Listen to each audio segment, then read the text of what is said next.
Welcome to the Salty Chip Podcast, where you're always coming back for more, with your hosts Mackenzie and Isaac.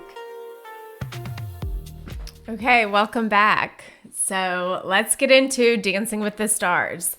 It was Halloween night, and I felt like everyone did a great job. Of course, if you don't know, Elaine was not there. She got injured during, I think it was the rehearsal right before the performance. Yeah, it was like one of their last ones. Something with her rib or something. Mm-hmm. I think it was like a muscle tear. Yeah, probably did something to it. But she was out, didn't get to perform. But I guess they like played her rehearsal as her performance. Yes. And she said when she was in the hospital that she got cleared. She had to take a break for 2 days, and then she is like okay to go back and dance. So we should be seeing her next week. Yeah. Dancing again. And also, she got injured from Wicked Night the week before because she did her performance barefoot. And remember, she said she had like a metal plate in her foot, and it showed the gash on the bottom of her foot. Oof. And it was this big, huge gash, and the plate, I guess, it's like ripping out of her foot, just how she's moving it, I guess. Yeah, that I thought that is what was like took her out, right, you know, but right, because that did look gnarly. Yeah, so I don't know, maybe it played into some injury, you know, like she stepped a wrong way or moved a wrong way because her foot was all messed up. Yeah. Anyways, that was pretty crazy, but she did make it through eliminations, and we will, like you said, see her next week. So our top contenders, Whitney, she had 3 9s and 1 10, and she started the episode with like how much she was struggling and keeping up with being a mom, and also filming, I think they're filming season 4 then of Secret Lives of Mormon Wives. Oh, yeah. So there's just crunch time then, you know, filming 2 shows at once. Yeah, that's what she said. Yeah. So I'm assuming that they're currently filming for season 4, which is interesting. Well, I feel like, because didn't with season 2 and 3, they sort of filmed it as one thing, but they're cutting it and releasing it as 2. I feel like they're probably doing that with like 4 and 5 or something. Yeah, maybe. But it's interesting that they're not waiting till she's done with Dancing with the Stars to be back in Utah. Yeah. Like where they all are. Probably like flying back and forth, you know, spending a couple days in each. But I'm sure spending more time in LA on Dancing with the Stars than in Utah. Yeah, I thought that they had to practice every day. I would think, and I mean, with how good she is, she seems like she's practicing every day for sure, you know. Right. Or maybe just that part of she's like, hey, no, there's not going to be much filming for me if I'm out doing this. Yeah. We'll just have to see. Yeah, it is interesting. And then we saw Erwin. He got 2 10s and 2 9s. Yeah, and his was good. Yeah, his was great. Were those his first 10s or no? I think so. I think those were his first 10s. And then Jen, she got all 8s, and she was eliminated. And you could tell when she was getting those scores, she looked like pissed, and like she probably kind of knew like, this is it for me. Yeah. She did not look happy when she saw those scores come out. Yeah. And honestly, like, it's weird how Andy Richter is still in the competition, but Jen got voted out. It must have just... Yeah, do they show like the score the people have given them like an aggregate? Because it's like it's hard to gauge. They don't give like the audience score. Like they only rank them by the judges' score, but then that's not what actually kicks them off at the end. Yeah, it's the audience votes, and so I'm like, is her fan base not voting? Do people just not think that she's a good dancer? Or Andy Richter probably has just a huge fan base who watches Dancing with the Stars. Yeah. Like, I bet there's a big part of the demo like loves him and is just voting like crazy for him that he's hanging on. And, you know, Elaine is great. She did great the night or the week before on Wicked Week. But she wasn't even there, and she got to stay in, didn't even perform, you know? Mm-hmm. So it was definitely obviously sad to see Jen go. Everyone was kind of wondering who was going to go first, Jen or Whitney. And I think this far in, everybody knew it's probably going to be Jen first. Yeah, I think probably after the first, what do you think? Like two three dances. Like, you know, she kind of stood out pretty quickly as like, oh, she's going to go far in this, right, you know? Right, for sure. And Jen was never bad or anything, but it was just clearly different, you know? And then Alex Earl got 3 10s and 1 9. So she got the highest score that night then. And it was the guest judge who gave her the 9. Yeah, and her critique was kind of like, I don't know, it was weird. It was just like, oh, that wasn't technically blah, blah, you know? She didn't it's like, stick come to on, the lady. technical, what is it, tango? It was, I can't remember what dance it was, but yeah, she wasn't following the rules. Yeah. Very like stickler response of just like, okay, whatever. And so Alex Earl's stepmom made a comment on social media the next day, like, why don't you, I think it said, go take some more Ozempic. Something like that. Yeah. And now, of course, she's apologizing. And I think Alex Earl had to, like, apologize. She probably was like, you better freaking apologize. I'm not off the show yet. Like, you can't be popping off. Yeah, at the guest judges. You know. So that's kind of funny because her scores were great. Her scores were the highest of the night. I know. And she's still upset. And, right? You know, it's like, what's going on? Yeah, it's like, how are you still complaining? And I'm pretty sure, isn't she the only one that's gotten 3 10s? I think so. I mean, it was one point of a perfect score. So, like, literally cannot go any higher than if it was all 10s, you know? Yeah. So it's like... Whitney might have gotten 3 10s on her... I think when she got the first 10s, it might have been 3 10s and a 9. I think it was when because she was the first one to get them, so similar like that. But I mean, for her mom to be like popping off like they dogged her with some like 8s or something, you know, she got the best score of the night, and you're like complaining, right? It's so funny, but at least she apologized. yeah, for sure. Oh man! Now this week's episode on Real Housewives of Salt Lake City was crazy. Yeah. The cast goes on the below deck yacht trip. So I believe that they're in the Mediterranean. But it's the Australian captain. It's normally like on the below deck Aussie one. It's that guy captain. But I think they are in the Mediterranean. Yeah. But it's interesting. Like I don't know if it'll air on below deck Med or like the because that guy's the captain of the Australian one. You know, like below deck Med's usually like Captain Sandy. Yeah. And then I think the other below deck is the guy. I can't remember his name. Yeah, that is right. Well, we'll see. But yeah, so it'll be interesting which one it airs on. I'm excited to see how, like, the filming on Real Housewives is different than the filming on Below Deck. Like, for this episode. And if they, like, shared film crew to do it, because there's only so much space on the boat. Of, like, I can't imagine they can have both full crews to shoot both shows. I know. It would be interesting to see, like, how they did it. Yeah.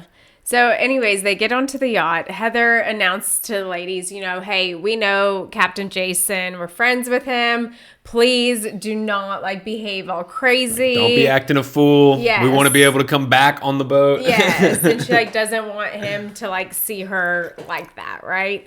Well, things just, like, quickly go downhill.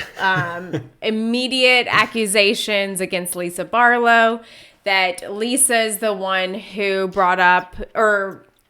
Just brought all the information about Bronwyn's lawsuits and her past lawsuits to the forefront of all of the bloggers and the news and all of the outlets. Which that's what they've been accusing her of, like, for years on the show. Yeah. You know, they always think she's doing that. So they just start out really going at her about it. Yeah. And so it turns out that, like, literally every single girl on the boat thinks this. And Lisa, every single one but Meredith. She was the only one who didn't, like, go ham like the others. But everyone else, was like, this is for sure you. Yeah. Like, no doubt in her 100%. And Lisa, of course, is denying it. She gets on the phone with her husband, and she demands that he flies out and meets them and takes her back, like, I guess, next day. That's what I was wondering. Or maybe he's, like, there, not on the boat already, and so she's like, I'm just gonna be back at that. But yeah, that was kind of interesting. You're wondering, like, wait, is she saying you're gonna fly out and come get me, or why didn't she just book a flight home, or I don't know. Yeah, it's interesting. So Lisa obviously denies all of the accusations. Yeah, she's saying, right? "Oh, it's not me. It's not me." I mean, I think it's for sure her though. Like, I think Lisa this is definitely in her wheelhouse. yeah. But I can also see, like, it is public news. Bronwyn did come on Housewives. Reddit people do, check everyone out. For sure. Definitely, and yeah, you're right. It is like nothing new. That's why the timing is so interesting, I feel like. Because it isn't anything new. But now all of a sudden that Bronwyn's like, they've been going at it. It's like this huge revamp of it, of like, why would that be happening? And it goes along with the theme of like, if Lisa's being accused of something, then she accuses the same person of doing the same thing, which we saw with Angie. We've seen with a lot of other people. And then now she's doing it with Bronwyn. Bronwyn accused her of having all these lawsuits. Now she's accusing Bronwyn of having these lawsuits. And even though they've made up, it doesn't matter to her because she kind of always has to have like the last dig or the last say. Yeah, they always are like, okay, it's truce, we're good, like we're not gonna do anything, and then she like sends the assistant or like does this leak thing or or gout dick sucker, you're right, like it's always she has to have like the last word, and it just reignites it all, right? And like the yelling was just crazy at the first dinner. Yeah. Like the service people couldn't even speak about like what dishes they were setting down. They couldn't even have the chef come and introduce himself. Yeah. Captain Jason comes down because he was supposed to have dinner with them, and he couldn't even get one girl to look at him, whereas like before they were all like googly eyes. Yeah.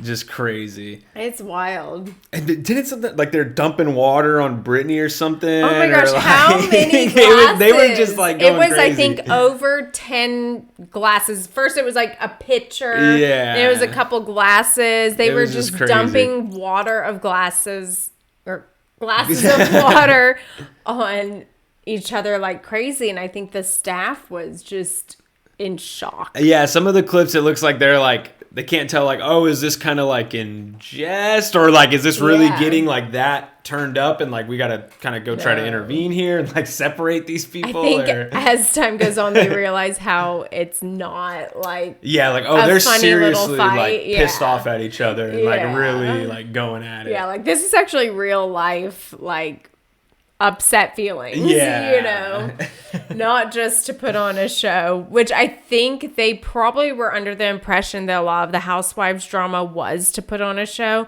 but it's like, no, this really is these ladies' lives. It's like both are true, like they play it up, but they're that pissed really, but like exactly. they are more theatrical or dramatic or whatever, but they are like really upset about it. But they are things. like that, it's just so interesting. And then we have to talk about Brittany and how thirsty she is. Andy on Call Her Daddy called her the thirstiest housewife. 1000%. Like thirstiest, cringiest, just like, oh my God. I mean, so she first tries to get Captain Jason like flirting with her and he's not biting. So then she like immediately turns to like a deckhand and call him Muscles. And she's just going down the line of all the dudes. Like, okay, which one's going to take me? Boom, boom, boom, boom. And then none of them are like, they're nice. They're doing their job, but they're not going to be like, let's go make out in the bathroom. Kind of, I think, how she's wanting them to be. For sure. And then she goes into the room, unpacks her bag, and takes out this Build-A-Bear like purple pink unicorn, and it has the personalized message in the foot, and then it says like, "Good night, baby. You are loved," or something. It's so cringy. It's Jared's recording on it. Yes. It's like the cringiest thing, and it's like. Feel so bad for the Build-A-Bear employee that had to make that. And I bet they were telling him like, oh, this is like for our daughter or something. Right. Hopefully they weren't like, yeah, this is for her. Good night, baby. You are loved. It was like, it's so freaking cringe. It was so bad. Like, that is one couple that I would be okay with never seeing again. They are insane. It's so weird. Absolute, like, they are two unhinged people. Yeah. Like, it's weird that... And it doesn't stop her. Like, she continues to flirt with all of the guys. She wants to, like, get with other guys because she's on a 30-day break. But she has the unicorn of him. She's just playing that all the time. You know, it's so just cringe. But she's not on a break, you know? And it's like... A 30-day break from Jared really implies a 30-day break from men in general so that she can reconnect with her daughter. You know, maybe instead of reaching out to men and needing men's attention, she will reach out to her daughter and go to dinner or coffee or shopping, you know. But no, she's not doing any of that. She's just thinking about, okay, well, not him, so I'm going to go after another guy. Yeah. So I can kind of see where he's saying... She hits me up when she wants, like, materialistic things, like a private plane or a dinner or new jewelry or a new bag, because the hot second she needs a 30-day break from him, she is hitting up other guys. For sure. You know, so I could totally see where he's coming from of, like, our relationship isn't that deep. No, it's pure vanity. Yeah. Pure vanity. Yeah. Like, and especially because of his name. Right. The Oz, or whatever, you know, like, she spent 2 seasons droning on about that. Yeah. Of how, he's a Oswald or whatever. Yeah. It's like, oh my God. I think it's Osmond. Or something like that. Yeah, something like that. I don't know. The whole thing is just... Think how embarrassed her daughters are going to be watching that unicorn thing. They're going to be like, oh my God, my mom is like the most cringe ever. Yeah, and it's just, honestly, it's like sad she is when you really obsessed with that guy. Like, it's like... wow, this is when she's supposed to be on a break. Like, something is wrong. Like, why does she even have that? Yeah. You know? Like, why did they even make that? Yeah. Like, there was many points they could have been like, this is absurd. Yeah. No, it's such a weird romance to watch and be a part of, to be honest. It's crazy. It's like... I couldn't even imagine what the daughters feel like. No. Yeah. Like, and like she said, it's like a light switched off in her mom's brain. And I believe it because she, like, her behavior is so weird that it is like there is a switch flipped, like there is a screw loose, dude. Yeah. Like, it's crazy. Yeah. And then Bronwyn kind of shares more about the allegation. Well, she doesn't really share about the allegation. She kind of says how much she defends herself from him a little bit. Yeah, she doesn't want to talk about it. And, like, I don't care about the eviction one from college. Like, I get that. It's the, like... It's the grand theft and the felony identity theft or whatever. Yeah, like, that's so weird. It is, you know, but she made, like, good points on it of, like, there is no arrest or anything like that. And I can't imagine you can be charged a felony without getting arrested. Yeah. Like, that just doesn't seem to square. So, like, we were kind of talking about it. Like, I feel like she was, like, a material part of something going on, but there was a higher person up and she cooperated. So that's why she's, like, involved with the case, but she has immunity. Like, she's probably doing stuff wrong. Right. But she, like, kind of flipped on the boss who was actually, like, running everything, you know? Right. And that's why she's involved, but isn't actually charged with anything. Yeah. And, like, because I can't imagine you can have 6 felonies and you're not arrested once. Right. Something odd is going on there. And if that is what happened, I feel like that's probably what makes the most sense because she worked in the financial district. Yeah. It was probably her boss. He was telling her to do things. And she probably knew it was wrong and all that stuff, but then it's she's like... young and just kind of went along with it because she needed the job. Yeah. It was right before she met Todd.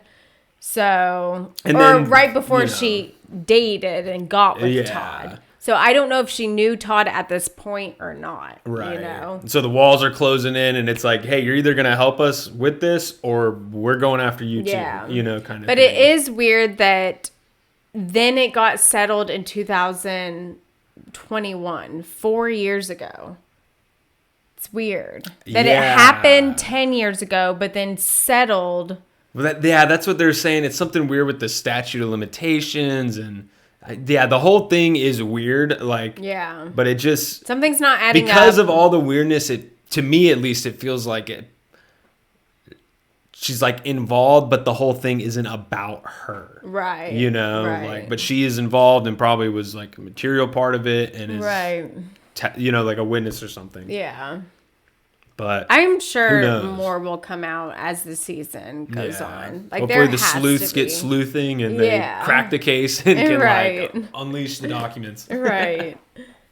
Okay, and now we are switching over to Real Housewives of Orange County and what happened this week. And the women are still in Amsterdam. Yeah, it was the finale. Yes. Last episode of the season. Yeah, which is interesting that they ended on a trip. Yeah, I feel like normally they don't do that. It's it's like someone's main party or whatever, right. You know. Anyways, the women are split up into two groups. So Gina, Shannon, and Heather are at this like bar with a maze. They take mushrooms again. There's a lot of shroom taking going on this trip. Yes. And like daytime tripping going on activities. Right. And so they like go to the bar, get a drink, wait till the shrooms hit, and then they go through this maze and like see like funny pictures of themselves, and it's like kind of psychedelic, and it seems like they're having a fun time. Yeah, definitely. Like that. They're not fighting or getting stirred up on all this stuff, you know. And then all of the other women went to this high rise with a swing off of it. And so you're kind of like really high up and you're swinging. You kind of swing over the edge of the building. Yeah.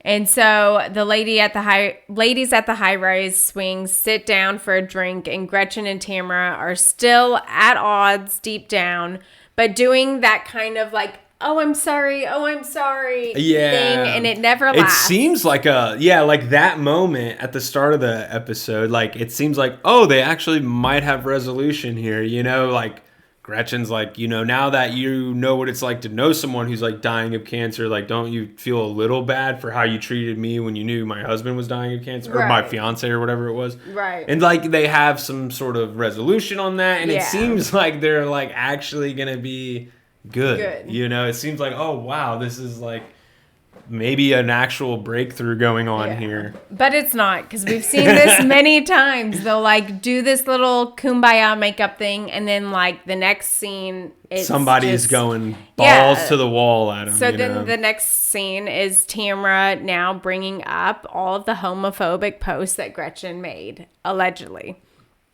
So allegedly Gretchen had liked all of these homophobic posts that people were putting out there. Or retweeted them or whatever. Yeah. And I know that there's a lot of videos of her, what was it, with a Trump hat. And I think maybe it was from 2016 when she was like pro-Trump. And that's been kind of going around. Yeah. So this is brought up, and but so Tamara like tells it to Gina. Yes. So Tamara's so dirty. Yeah, she's getting her little henchmen brings together. It up to Gina. Gina gets all upset, and Gina says that she will bring it up the next day at dinner. Yeah, she's like, I feel like I have to bring this up and around Heather because Heather's kids are all, you know, LGBT or whatever. And so she's like tormented about it. I can't believe this. And so Tamara totally like wound her up and sends her off. Yeah. And so they are kind of stewing over this for like that time till the next dinner. So in between those times, Heather and Emily, they go to Heather's old home, and just so happens that the current owner walks out when they're there and lets them in for a tour. You know, like Heather's just like in line with the universe. Yeah. She's out in the street, the paparazzi who knows the guy pops up. She's in Amsterdam, the owner comes out, he's like, hey, come on in. Right. You know? Everything just aligns for her. Yeah, seriously. And they're all just like perfectly mic'd beforehand. Yeah, and everything. Great sound. Yeah, it's just, it all works out. It's like, how do you do that? And so then they tour the house. It's a beautiful home. And then they go to the canal and put her father's ashes in. And they have like this bonding moment over it. Yeah, it's like a real good moment with Heather and Emily. Yeah. And I feel like they don't really do that much, them two. So it was kind of nice that they... Yeah. You know. And then the ladies are talking. I think it's Tamara and some of the ladies at the high-rise swing were talking about Shannon and how she looks like a busted can of biscuits. And all the Spanx she wears. Saying, yeah. That all the Spanx like tighten her up and then it's like a boom. Yeah. Be like popping a can of biscuits or, Which is so. I mean, it's like probably the worst metaphor a woman would want to be described as. A busted can of biscuits. Yeah. And then to go along with like Shannon's like unhinged look, she gets up from the table and like the tag on her skirt is hanging out. Yeah, she's like always just a mess. Like, is she gonna return it? I know a lot of she's the gonna pull the housewives windy, do buy clothes, wear them for the show, and then they go and return them. Which is like, they shouldn't be doing that. That is lame. I bet she probably was going to return it. Right. I mean, probably. But I could see her being so just scatterbrained that she just, And then also it panned to Shannon, like, not being able to ride a bike. Yeah, she's like wobbling all over on their bike ride, going crazy. Oh, my God. I wonder, was that before or after all the shrooms? I think... that was a different day. It was, that was like the day after. That's the day where they have the dinner. It was the next day because now they're heading into the dinner. So this is the last dinner of the season, last dinner of the trip. And as planned, Gina brings up the post that Gretchen liked. And they're saying that it is hate speech, that she's going online and liking hate speech about the LGBTQ community. Yeah. So, how do you think this was taken by the cast? Oh, it's like they go crazy on it. Yeah, of course. And she's like, you can tell Gretchen's super caught off guard and like trying not to blow up about it. She's just like, no, like that's not true. And they do talk about it a long time, accusing her of it, without ever showing her what it is. So she's like, I don't know what you're talking about, like, but no, like that's not. I can't imagine I did that, know, but that's like not landing well with them, They want her to be like up in arms, going insane. Like they're all like, if that was said about me, I'd be wanting to kill them. And, like they wanted her to just go like insane mode. Her lack of reaction is concerning to the cast. And they feel like she's trying to plan a way of how to like manipulate it. Yeah, like spin it out. Yeah, and then it doesn't But to her defense, like they're talking about it for like 15 minutes and they never even show her what it is. Yeah. They're just like, you did this. She's like, I literally, like, what are you talking about? Yeah, like, for sure. Like it's But it also weird. Doesn't help that she goes and calls Slade. No, they hated that. And it just makes her look...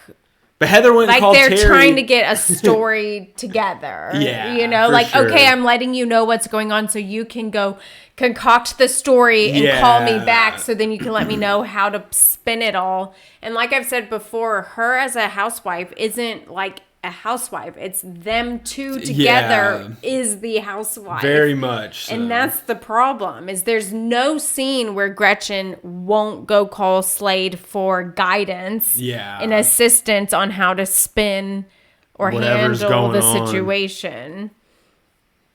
So, I don't know. Of course, Heather is beyond triggered. She's like, this is not at all like what I expected out of you. And Gretchen is telling her, you know me, you know that I have a lot of friends, and like I would never. Like you've known me for like 15 years. I've literally had like drag queen parties at my house. Like, that's pretty hard to be like, you're an anti-LGBT person, and like, and those were filmed from like her old seasons, before it was anywhere as big as it is now, right? So it's like.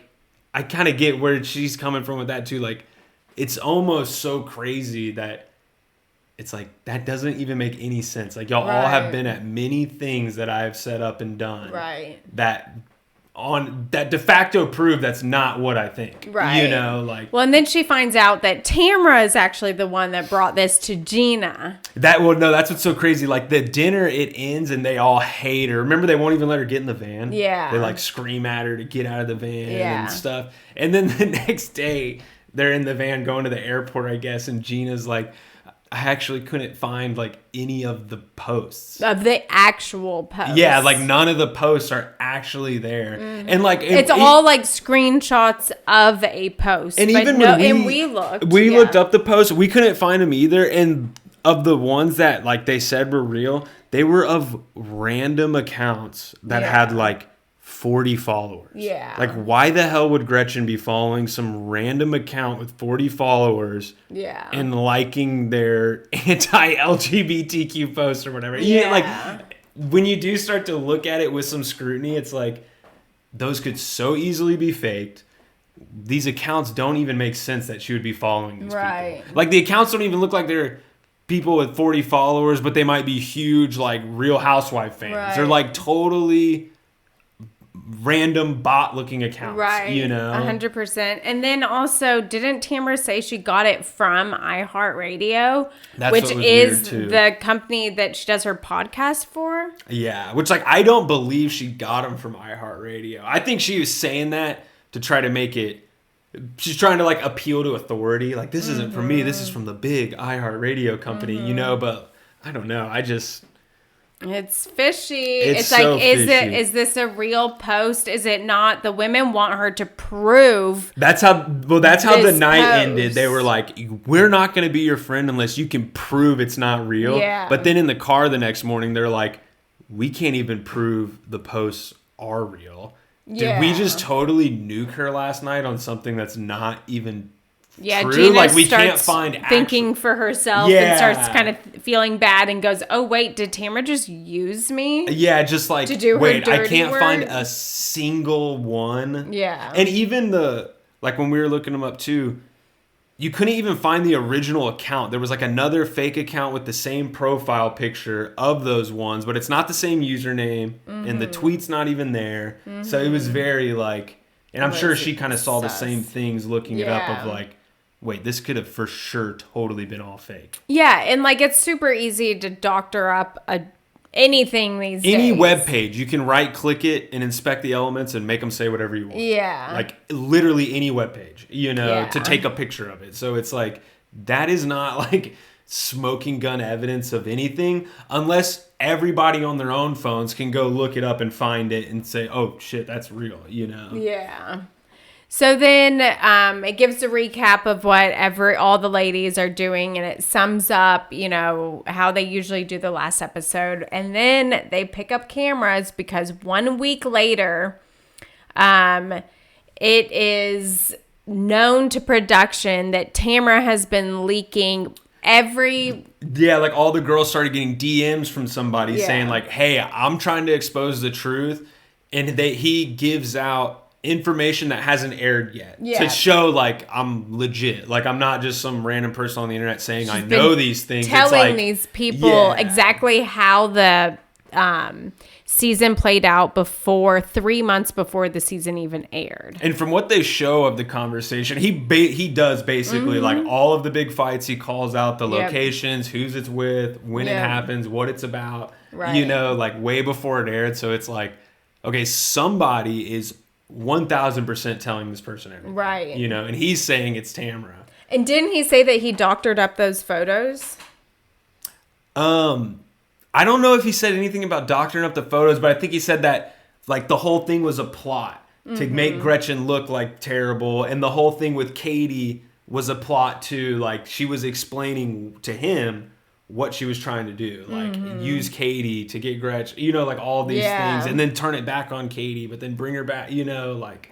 Oh my gosh, it's just crazy. So she's been talking to the bloggers the whole time, sort of like spinning the narrative and framing everything, you know, like what they all think none of them do. You know, like it's sort of like what she was accusing the other women of doing, she did herself completely and was orchestrating everything and let's be real, leaking everything. Does anybody believe this is the first time she's done that in the 15 years she probably does this every year, and she probably burned this guy somehow, so he was like, screw it, I'm gonna blow her spot up, you know? Right. And so it's like, who is this blogger? Is it Up and Adam? Because he knows like Tamara and Sheena and all those people and Kiki and everything. Is it who was the other guy? Amir Yaz? He said that he had receipts on this season, but he wasn't going to let them out until the reunion. Which that was said like before this aired. Like, yeah, that was said like weeks and weeks and weeks ago. That was in my comment section. At the beginning, kind of towards the beginning of the season when things ramped up with all the lying and the blogger stuff and Kate, But so that guy definitely, it seems like, I mean, good chance it maybe was him because that totally lines up with what we're watching now. Yeah. And then there's another guy, I believe his name's Zach Peter. I saw a video he did and he confirmed that he also had heard that this blogger was getting information from Tamra throughout filming. Yeah. So I could definitely see it being true. I think it's 1,000% true. Now, one thing I don't understand is Gretchen is claiming that these photos are doctored by Tamra because she hired a private investigator and he found that the IP address of this doctor photo linked back to Tamra. Yeah, she's saying she did the forensic computer investigation and it's all tied to Tamra, but like she better have some receipts on that. Well, it's like, is there a police investigation? Because I don't know how else you can get all of that information. That's how like. So she's either just straight up lying again, you know, like I can't tell. Which if with she this doesn't girl. come with the smoking gun on that proves it. She's lying. There's no PI. There's no evidence. There's nothing. You know, it probably did still come from Tamra, which I don't know why she would lie about it because everybody's gonna think it came from Tamra. She lies about everything and then she says, "I just don't remember." And all it does is discredit herself. And in this instance, she's right, but she's gonna lie about it, so it's gonna discredit it, and then it's not even gonna matter. It's weird. It's I don't know why she does that. So either because Tamra did mention Gretchen saying that or telling people that Tamra had drugged her was illegal. And that Tamra needed to find out this information to know if she needed to press legal charges. So I'm thinking, Tamra needs to chill now that there's dude. doctored photos, maybe they did end up getting into this legal battle and they're going back and forth. Well, she claimed, you know, that I drugged her, and and she claimed that I doctored the photos. And I guess that would be it all. That would be the only way if there was some sort of discovery or something. Right. But I'm like, I can't imagine a PI can just go get some company. I don't think that they can. Like in the unknown numbers, you know, the local sheriff couldn't even do anything until they got the FBI to get Verizon to give them the, you know, so it's like, it's not just like anybody can call up and be like, hey, can you give me IP? Can you link every IP address to this photo? Like to all these burner accounts on all these different social, they're going to be like, what are you talking about? They're going to be like, who are you? What? So like, she better bring receipts on that or else it's just going to be such a blunder, you know? And now it makes sense why they sat the ladies where they did for the reunion. Now Tamra's in the hot seat. She's right next to Andy. And I was thinking this whole time, why are the two girls, Katie and Gretchen, who the whole season was about, so far away? Yeah. Now it makes sense. It's like, well, now it's all Tamra. Tamra needs to explain herself. She's kind of the head of all the corruption going on and like what everyone's story. And it looks really good for the reunion. Like the last episode, we get to see that whole clip of them, you know, talking to the blogger or whatever. But when he shows the ladies the last episode before the reunion, he doesn't show them that part. So he's going to show it to them like live on the reunion. So none of the ladies know this about Tamra except for the ladies who were contacted, who were sitting down, which was Shannon, Gina, and Heather. And I don't think they know that the show is going to tell the public. Right. You know, they think it's probably just all behind the scenes, whatever kind of deal, you know. Yeah. So nobody has time to spin it or think about, how am I going to frame it, you know. So it is going to be wild to see that. I mean, the reactions as we saw the little teaser, everyone's like jaw drops. They're so pissed, and it's just like Tamra is gonna be in such a tough spot because you get why Gretchen and Katie would hate her or whatever, but like it's Gina, Shannon, Emily, And the only other one's Heather. Like, so she is Everyone's literally, turned they on are her. all going to hate her, you know? Well, and now they can't just go call their husbands or call Slade or call Eddie and go figure out their stories together. Yeah. When they're on the spot, they actually have to hopefully be truthful, or they're going to try to spin a lie. You're just going to get their real and they'll reaction. be caught, you know? So, like, I love how they're like, no, you're not running off and calling Slade and saying or this or that. For sure. And you're not calling Eddie. And they got him cornered, and they're like, we're going to, like, just deal with it all at once, head on. Like, what's the deal with this, you know? Yeah. Oh, man. Well, stay tuned because that reunion is going to be a wild ride. So today we're going to wrap up with some salty polls. So these are taken on our TikTok page, the Salty Chip Podcast. And our first one we have is Real Housewives of Miami, Stephanie Soji.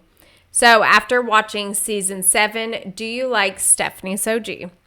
63% said yes, and 37% said no. I agree with them, you know, and I think that's a flip from when we pulled it at the beginning of the season, where it was almost the opposite of that. It was majority didn't like her, was not feeling her, and only a little bit did, but she definitely ended well, you know. I agree with them. I agree with them on that. This one we did see, like you said, a big flip, which I do like seeing. It shows character development through the season, and like as the narrative of that season plays out, and it kind of changes how everyone feels about all the Right. And everyone likes to see the luxury that Stephanie brings. That's definitely makes a really good housewife. A lot of complaints I hear are, why are we watching housewives in condos? I want to see housewives. Miami. Like, Miami's just a weird place like that, where it's like all these crazy cars that like are all painted luxury. Crazy or wrapped crazy. Like, it's all meant to be very in your face. Materialistic. Yeah. And we get to see that with Stephanie, and we get to see, you know, her whole Birkin wall that's being built, and, you know, redoing the whole house just so she doesn't recognize it, you know, like just kind of that type of wealth like that you gluttony. don't see, that you don't see every day, and that you get to kind of just peek into that lifestyle. For sure. Now, our second poll is pick a side, Dr. Wendy versus Kiarna. So this is Real Housewives of Potomac. And if you don't remember, they were both kind of fighting over the Preakness. Okay, so between Wendy and Kay? Yeah. Okay, yeah. Yeah, like... I mean, the Preakness stuff of who's hosting what, but also the stuff that was happening before when Kay attended an event and Wendy kind of snubbed her. And then she also asked her, oh, did you do your own makeup tonight? Like, kind of digging at her. And Kay was like, I've come with nothing but support for you, so why are you Wendy just treating me sucks. like this? Like, and I'm Wendy definitely just does on that, Kay's side. you know? Like, Wendy just... all the insurance fraud stuff aside, she's always been kind of like just annoying, and she thinks she's better than everyone, and it's like, ugh. Yeah, well, this one's shocking to me, so it's very, very close, but 56% said Wendy. What? And 44% said Kiarna. Oh my gosh. And I think because as people watch Kiarna, she's coming off very like intense and hot and aggressive sometimes, which she does. Bold. And she has rights to be that way during certain times, but maybe it's just not hitting. Wendy's head is just so far up her own ass that it's hard to listen to her talk about anything. You're just like, oh, shut up. And knowing what we know about her now with the insurance inability to correctly, commit insurance fraud. Yeah, just and her just again the arrogance, the way that they planned that was so not thought out in any way, shape, or form. It's shocking that it came from someone like Wendy, who is always like, I'm the best. I have the degrees. I'm the fanciest. I'm the most educated. I'm so above everyone. Yeah. But you're doing this fraud crap. You know? But I don't know. I'm shocked by that one. I am shocked that I'm shocked it was even close, dude. I'm like, what? I know, right? And then our last poll today to wrap it up is about our girl, Lisa Barlow. We just can't get enough of her this season.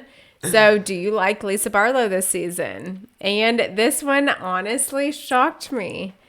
55% said yes, and 45% said no. What the heck is going on? Some people are changing their tune to her and saying that she is being falsely accused of all this stuff and that all the ladies are ganging up too much. I mean, I agree they're all ganging up on her, but what? Yeah. Like, I know, the tables are turning. It's crazy. Yeah, that one like shocks me. It's crazy. I'm like, I don't know what's gotten into those voters, man. What the heck? I don't know. But stay tuned for next week.